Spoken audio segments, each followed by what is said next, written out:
Le rendez-vous populaire attend plus de 3 millions de visiteurs. Le coup d'envoi, c'était hier soir. Alors comment rester la plus grande fête foraine d'Europe? C'est un sujet d'Anaë Ripoll.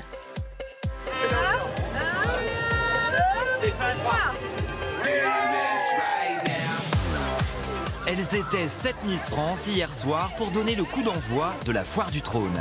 La plus ancienne, mais aussi la plus grande fête foraine d'Europe. On peut manger plein de bonnes choses et ils font plaisir, en famille, c'est coloré, il y a de l'ambiance. Comme chaque printemps, les 10 hectares de la pelouse de Reuilly se transforment en temple de la fête XXL. Près de 3 millions de visiteurs sont attendus durant 2 mois. Un retour en enfance, entre rire et gourmandise. C'est super bon, hyper bon. Outre les stands de confiserie ou de jeux, ce sont 350 manèges et attractions qui prennent vie. Et tout autant de familles qui œuvrent dans l'ombre pour tenter chaque année de rentabiliser leur saison. Faut être dans le coup, oui, parce que si on n'est pas dans le coup, après, ça ne sert à rien. Les clients s'aperçoivent qu'on n'est plus dans le coup, puis ils vont ailleurs. Donc il faut toujours être à la page. Et après une saison 2024 réduite en raison des Jeux Olympiques, l'heure est à la revanche. C'est le moment où il ne faut pas se louper, c'est décisif. C'est environ 40% de notre chiffre annuel. Donc forcément, il faut que tous les paramètres soient ouverts pour avoir le plus de gens possible sur cette fête foraine.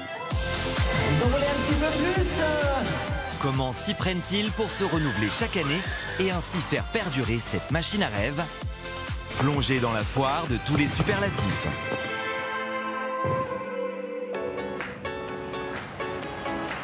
Chaque année au printemps, c'est le même manège.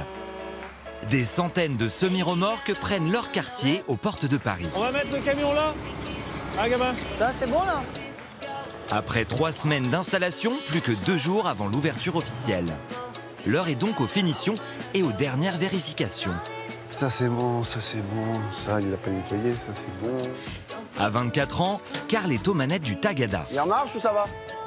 Une attraction circulaire dépourvue de ceinture de sécurité et qui secoue les visiteurs dans tous les sens. Ah, ça c'est un des plus vieux manèges de cette foire, il y a 52 ans.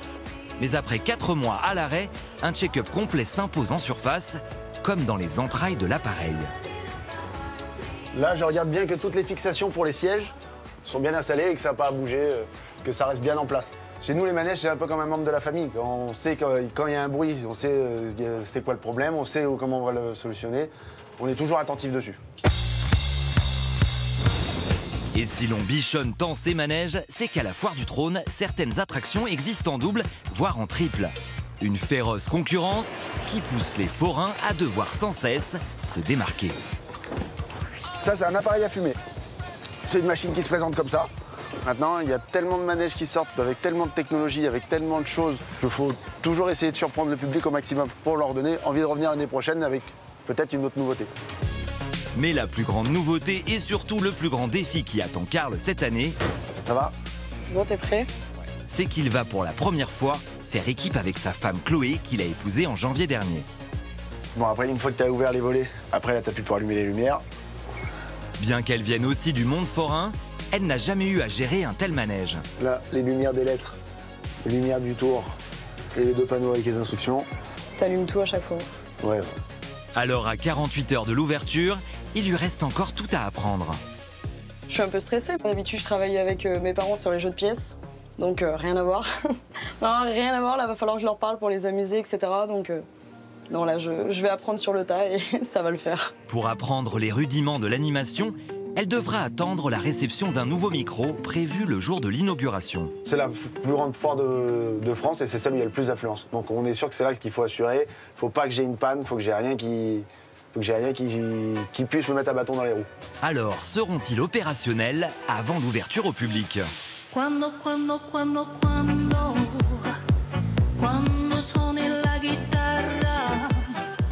va, mec?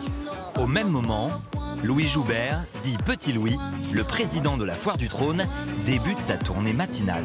Là, vous avez le stand à ma fille, vous voyez? C'est la 7e génération. 7e ou 8e, parce qu'à la fin, on compte même plus, c'est tellement vieux qu'on n'a même plus les... Bon, bah, au revoir, ma fille. À tout à l'heure. Fais bien tes comptes. Ouais. Ce sont sur ses épaules que reposent de nombreuses responsabilités au sein du parc, à commencer par la signalétique. Monsieur Card. Oui. Est-ce que tu as une échelle pour me donner un coup de main? Ouais. On va mettre la pancarte à Jean-Pierre Pernaut. On la met à haut. On a rebaptisé l'allée principale allée Jean-Pierre Pernaut. Parce que c'est marqué dessus, c'était un ami des forains, c'était un aficionados des fêtes foraines et c'est vraiment la véritable allée Jean-Pierre Pernaut qui est enregistrée au niveau de la mairie. Vous voyez? Et c'est voilà, c'est vraiment un honneur. Reste désormais à s'assurer que sa propre attraction sera prête dans les temps pour l'inauguration.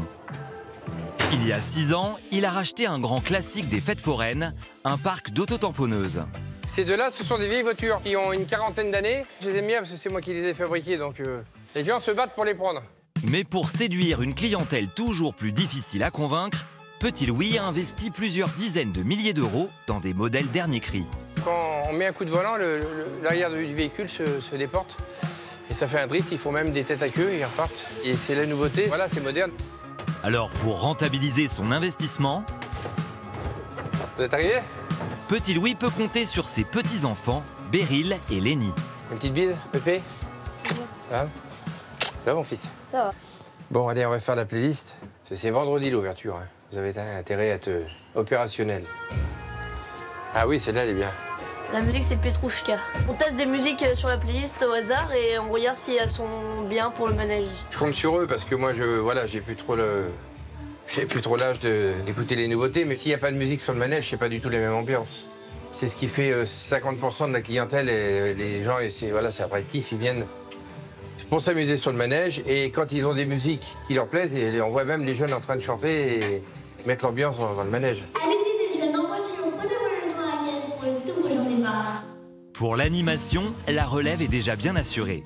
Ne reste plus qu'à tester le matériel. Un dernier moment de détente en famille avant que les choses sérieuses ne commencent.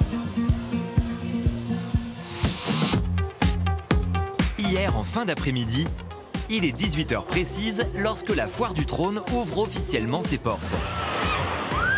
Les premiers visiteurs s'élancent. Parmi eux, plusieurs anciennes Miss France sont venues représenter l'association caritative Les Bonnes Fées.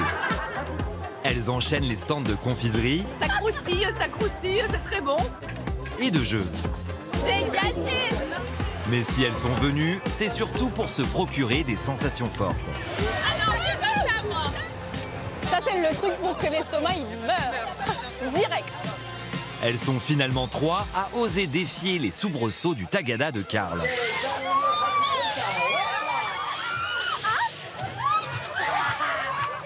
Sous le regard amusé des moins téméraires. Là, je vais claquer, je vais les voir tomber. Allez, super, c'est reparti encore. Avec ton bracelet, c'est 3 €. Impressionnée par la présence des Miss, Chloé n'a pas osé prendre les manettes. Allez, attention, les parties, les amis. Oulala, hop là. Pour l'instant, je regarde. Je regarde bien. J'aurais pu mourir de rire. C'était super drôle. Un lancement concluant pour notre couple de jeunes mariés. Dernier passage obligatoire pour les Miss, embarquer à bord des mythiques autotamponneuses.